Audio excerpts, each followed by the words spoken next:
Star Wars The Clone Wars is perhaps one of the greatest Star Wars shows ever made. However, it wasn't always supposed to be like this. In the 1980s, a toy company decided that they had the bright idea of making another Clone Wars show. However, this time it would take place after the Battle of Endor, and it would see a massive clone army attack the galaxy from the unknown regions and support Imperial remnants which are still around. However, Kenner had the idea of doing this just to make toys because they didn't get to make a Grand Moff Tarkin action figure, and so they planned on having Tarkin return somehow. However, this version of Star Wars The Clone Wars would be drastically different compared to the one that we got. So sit back, relax, and enjoy the lost 1986 Star Wars The Clone Wars that never came to be.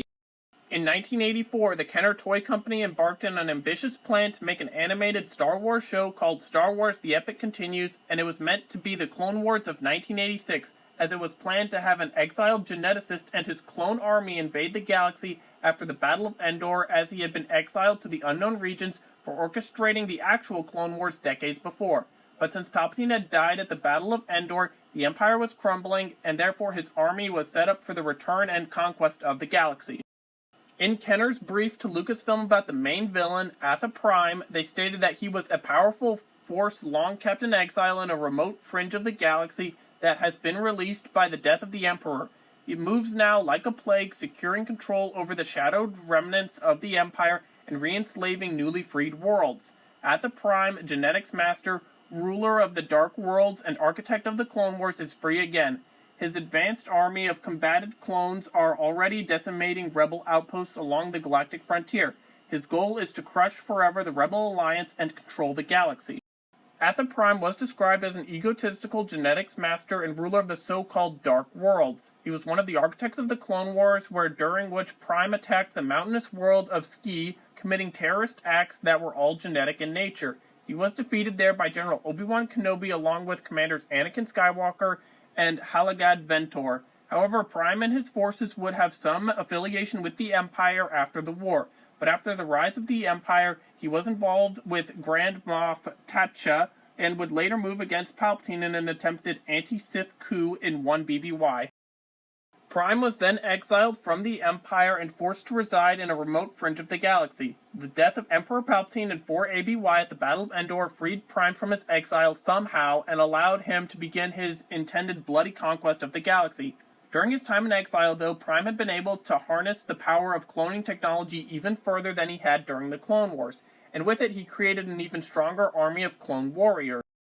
Atha Prime's capital ship was the Annihilator, which was his mobile command base as well. It resembled 2 Star Destroyers joined together and was used to launch his clone warriors into battle. Prime's personal starfighter, the Apex Invader, would also be able to attach on top of the Annihilator, which presumably gave it the ultimate command advantage for points in the battle. Kenner's idea with this double-decker Star Destroyer with a shuttle on top was so that kids could stack Star Destroyers on top of each other, because that's what kids definitely want to do with a Star Destroyer. Prime's clone army were referred to as clone warriors instead of clone troopers, which is interesting, but they were elite shock troops developed by Atha Prime during the Clone Wars and had served him in the unknown regions during the entire time of the Galactic Civil War. The state of the galaxy for the show would see the Empire in disarray, but the Imperial remnants are still around. Prime and his armies would start a campaign by securing control over the fragments of these Imperial forces. He would then enslave worlds that had been recently liberated by the Alliance to restore the Republic and conquer worlds by his foes in the galactic frontier. It was his intent to completely wipe out the Rebel Alliance and take control over the entire galaxy and do some kind of massive cloning experiment, I don't know. As a result, Prime and his armies were forced to battle Jedi Knight Luke Skywalker, who now donned gold armor and a red lightsaber. The series would see the clone army attacking the entire galaxy after Endor, which is how Kenner interpreted the Clone Wars before the rise of the Empire, but hold that thought for a moment. Also, check out how Han Solo looks like a nobleman now. What a very different interpretation from what we actually got in the expanded universe. Despite his massive ego, Prime was also very patient and calculating to bide his time, to wait for his time to conquer the galaxy and take over all of the Imperial remnants. Speaking of the remnants, the Empire was to have a vast droid army consisting of 3 droid variants being the AP-2, AP-1C, and AP-3 attack droids. Also, the Empire would have modified AT-AT walkers with massive turrets in the back called the AT-IC, or the All-Terrain Ion Cannon Walker. Meanwhile, Grand Moff Wilf Tarkin would have narrowly escaped his death in the Battle of Yavin in 0 ABY, and emerges from hiding to take control over the shattered remnants of the Galactic Empire. Kenner only wanted to do this because they never took advantage in making a Tarkin action figure, but I don't know how they would be able to play off the somehow Tarkin returned narrative. Maybe it was going to be Tarkin's brother, or a clone of Tarkin or something, but anyway, the Empire and Prime unite together to fight a war against the Rebel Alliance. This 1986 take on the Clone Wars before the rise of the Empire would interpret Atha Prime as the genetic architect of the Clone Wars, which I've said before about 1,000 times. But anyway, Prime engaged with his army against Kenobi and the Republic, where the clones are the bad guys. Just like in the actual Clone Wars, though, the Empire came as a result of the war. Side note, it's also interesting to me that they interpreted the clone army as the bad guy.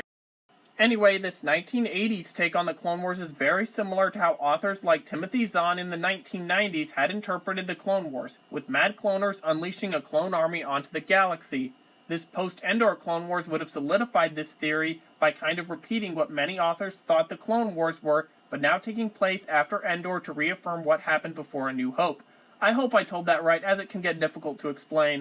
The main reason why Star Wars The Epic Continues failed was predominantly because it was Kenner coming to Lucasfilm about making a show for the purposes of merchandising.